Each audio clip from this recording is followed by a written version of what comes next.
Before finding this land, we traveled thousands of kilometers across the Alentejo and visited dozens of plots of land and small farms. Some had good access, others had interesting buildings or beautiful views, but none of them gave us the feeling that was where we wanted to build our future, until we found this land near Odmira. What attracted us most was the landscape. We have always loved the Alentejo plains, but the mountains view from this land captivated us immediately. We also loved the isolation, the peace and quiet, and the proximity to the sea.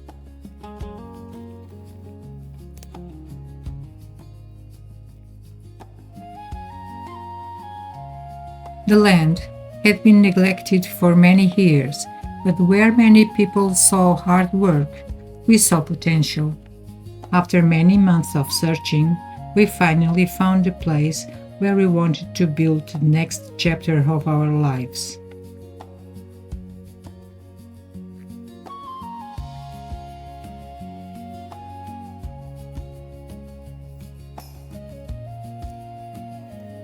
When we bought this land, there was already an old ruin here. But from our very first visit, we knew that we did not want to build our house in that location. The ruin stood near the boundary of the property, attached to the neighboring ruin and very close to the access track. We were looking for something different.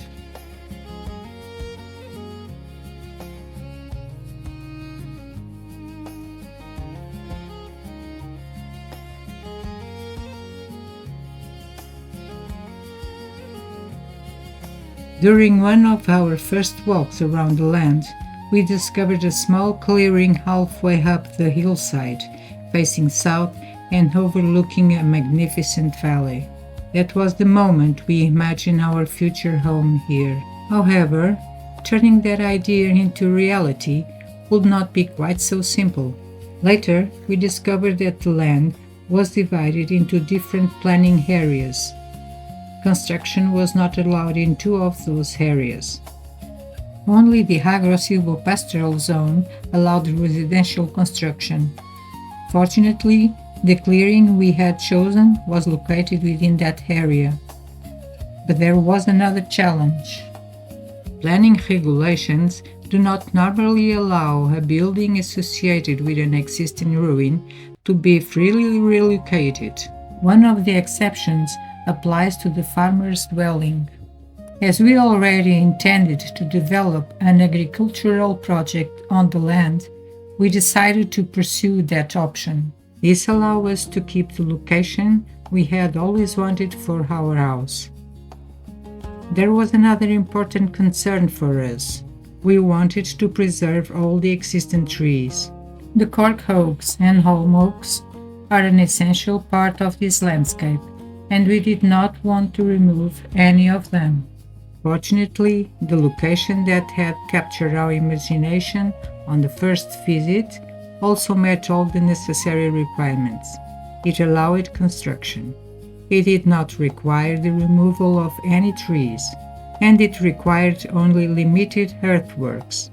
Sometimes, projects seem to evolve through careful planning, but in this case, we are also fortunate. The place we instinctively chose turned out to be exactly where building was possible. Once the agricultural project was approved and the construction project was submitted, the building permit was issued in about 3 months with the condition that the ruin should be demolished.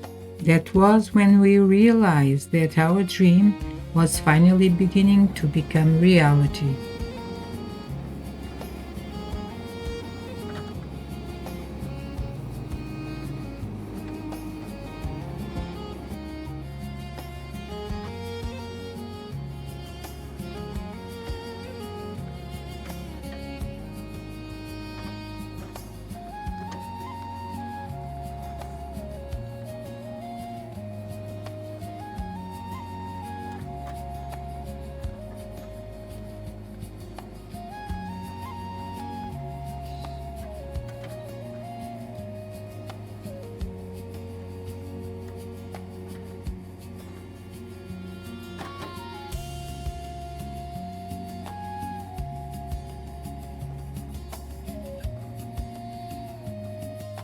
The decision to build with rammed earth was made long before we chose this land.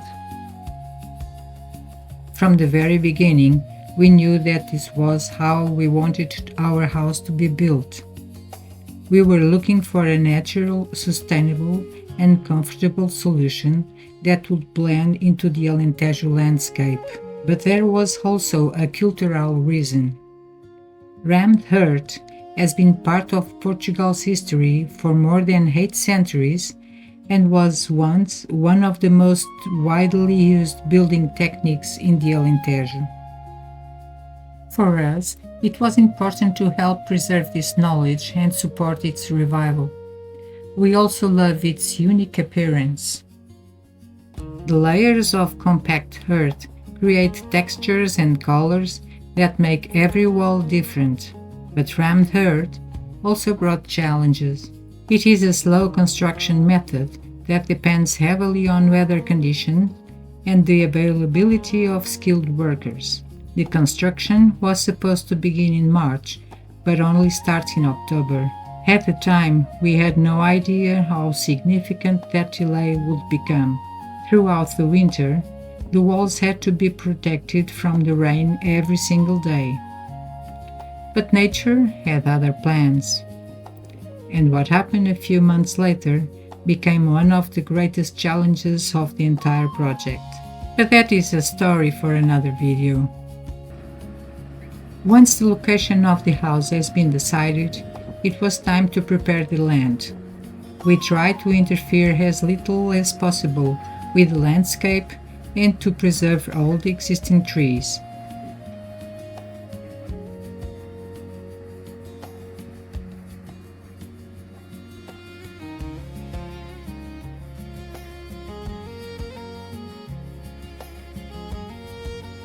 Watching the machinery at work was a special moment. For the first time, we felt that the house was no longer just a project on paper and was beginning to become reality.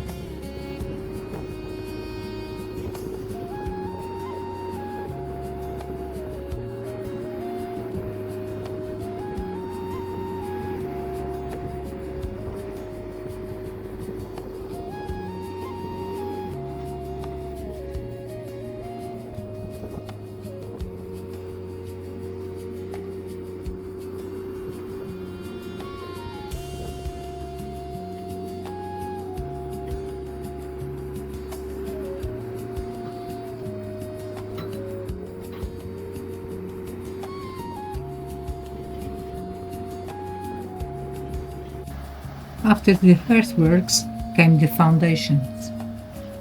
It is one of the least visible stages of construction, but one of the most important. It was also at this stage that we truly began to understand the scale of the future house. For the first time, we were able to walk through the spaces and imagine what it would be like to live here.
One of the most interesting aspects of our house is that the earth used in the walls came from our land itself. In a way, we can say that the house is being born from the very landscape in which it stands. The earth is prepared with gravel and water until it reaches the right characteristics for construction.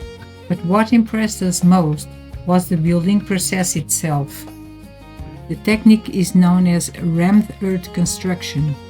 The earth is placed between wooden formwork panels and compacted manually, layer by layer, using heavy rammers.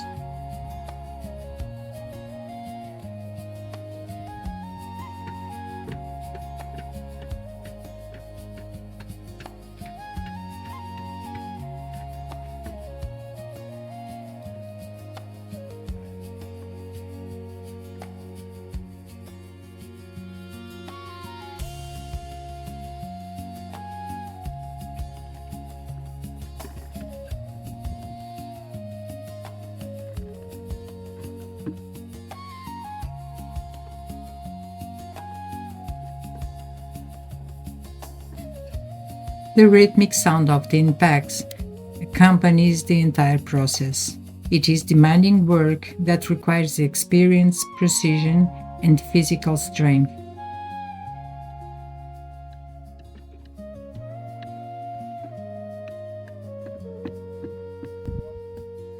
Watching this traditional technique in action was a fascinating experience. Perhaps it is precisely this combination of simplicity, tradition, and effectiveness that makes rammed earth so special.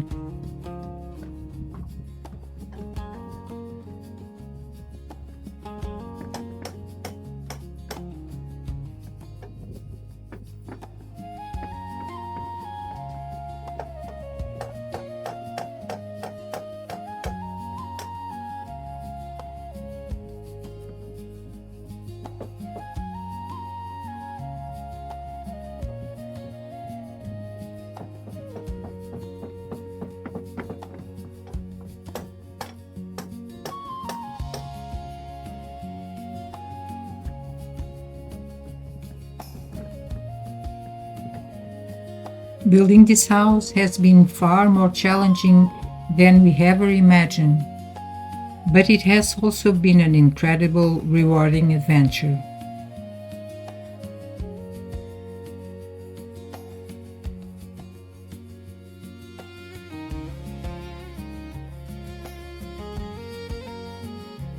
Every decision, every difficulty, and every small achievement bring us one step closer to the dream that brought us here.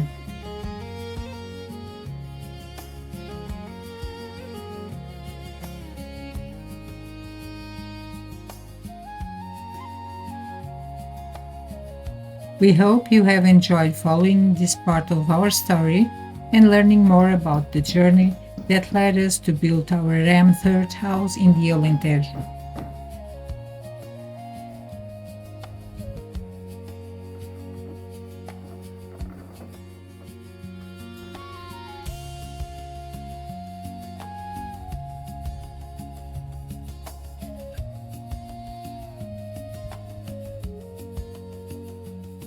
Thank you very much for joining us. We hope to see you again in the next chapters of this adventure. Until then, we wish you all the very best. A warm greeting from Portugal. See you soon.